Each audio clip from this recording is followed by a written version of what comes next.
السلام علیکم۔ قرآن ترجمہ سورہ الملک آیات 1 تا 30، سورہ القلم آیات 1 تا 52۔ اعوذ باللہ من الشیطان الرجیم، بسم اللہ الرحمن الرحیم۔ شروع اللہ کے نام سے جو بڑا مہربان نہایت رحم کرنے والا ہے۔ بڑی بابرکت ہے وہ ذات جس کے ہاتھ میں ہے بادشاہی، اور وہ ہر چیز پر پوری طرح قادر ہے۔ وہ ذات جس نے پیدا کیا موت اور زندگی کو تاکہ آزمائش کرے تمہاری کہ کون تم میں سے زیادہ اچھا ہے عمل میں، اور وہ ہے زبردست بے انتہا معاف فرمانے والا۔ وہ ذات جس نے بنائے 7 آسمان تہ بتہ، نہ دیکھو کہ تم رحمان کی تخلیق میں کوئی بے ربطی، ذرا آنکھ اٹھا کر دیکھو بھلا نظر آتا ہے تم کو کوئی خلل؟ پھر دوڑاؤ نظر، بار بار پلٹ آئے گی تمہاری طرف نگاہ تھک کر، اور وہ نامراد ہوگی۔ اور بے شک آراستہ کیا ہے ہم نے آسمان دنیا کو چراغوں سے، اور بنا دیا ہے ہم نے انہیں مار بھگانے کا ذریعہ شیاطین کو، اور مہیا کر رکھا ہے ہم نے ان کے لیے دہکتی آگ کا عذاب، اور ہے ان لوگوں کے لیے جنہوں نے کفر کیا اپنے رب کے ساتھ جہنم کا عذاب، اور بہت برا ہے وہ ٹھکانہ۔ جب پھینکے جائیں گے وہ اس میں تو سنیں گے اس کی دھاڑنے کی آواز، اور وہ جوش کھا رہی ہوگی اس قدر کہ قریب ہے پھٹ جائے وہ شدت غضب سے۔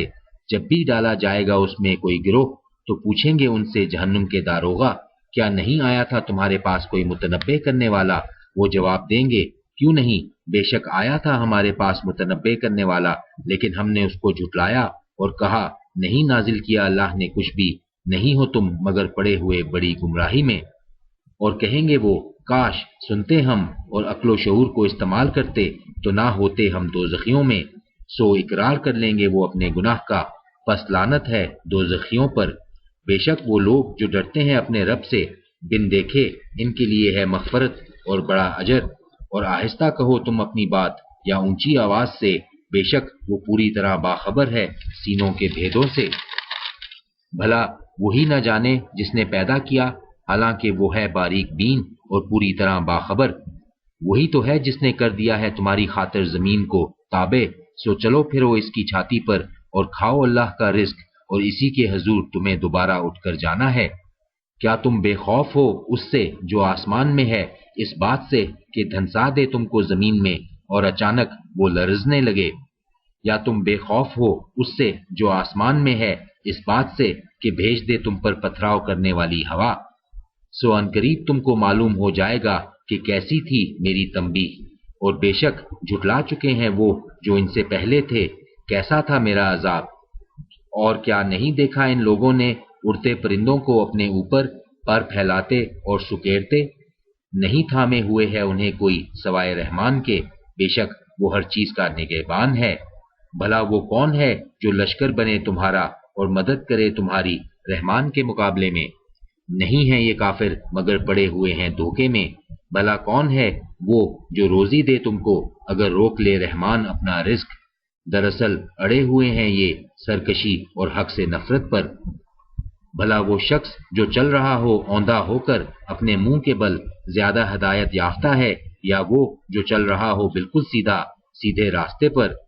کہو وہی تو ہے جس نے پیدا کیا تمہیں اور بنائے ہیں تمہارے لیے کان، آنکھیں اور مرکز حواس، تم کم ہی شکر ادا کرتے ہو۔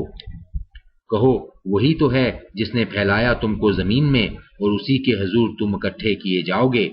اور کہتے ہیں یہ کب پوری ہوگی یہ دھمکی، اگر ہو تم سچے، کہہ دو بس اس کا علم تو صرف اللہ کے پاس ہے، اور بس میں تو متنبہ کرنے والا ہوں واضح طور پر۔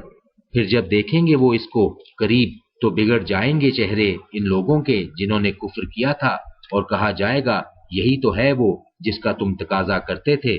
کہو کیا سوچا تم نے جبکہ یہ بھی ممکن ہے کہ ہلاک کر دے مجھے اللہ اور ان کو بھی جو میرے ساتھ ہیں، یا رحم فرمائے ہم پر، تو بھلا کون ہے جو بچا لے کافروں کو دردناک عذاب سے؟ کہہ دو وہ رحمان ہے، ایمان لائے ہم اس پر اور اسی پر بھروسہ ہے ہمارا، سو عنقریب معلوم ہو جائے گا تمہیں کہ کون پڑا ہوا ہے کھلی گمراہی میں۔ کہو کیا تم نے سوچا کہ اگر ہو جائے تمہارا پانی خشک تو کون ہے جو لائے تمہارے لیے چشمے کا پانی؟ سورہ القلم آیات 1 تا 52۔ اعوذ باللہ من الشیطان الرجیم، بسم اللہ الرحمن الرحیم۔ شروع اللہ کے نام سے جو بڑا مہربان نہایت رحم کرنے والا ہے۔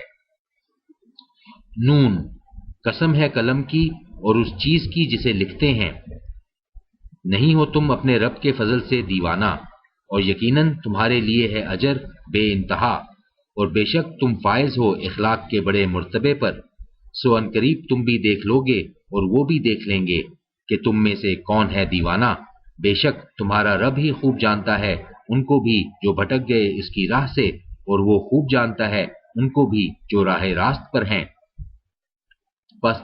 پس نہ کہا ماننا تم جھٹلانے والوں کا، یہ تو چاہتے ہیں کہ کسی طرح تم ڈھیلے پڑ جاؤ تو وہ بھی ڈھیلے پڑ جائیں، لیکن تم ہرگز نہ کہا ماننا کسی ایسے شخص کا جو ہے بہت قسمیں کھانے والا، ذلیل، تانے دینے والا اور چغلیاں کھاتے پھرنے والا،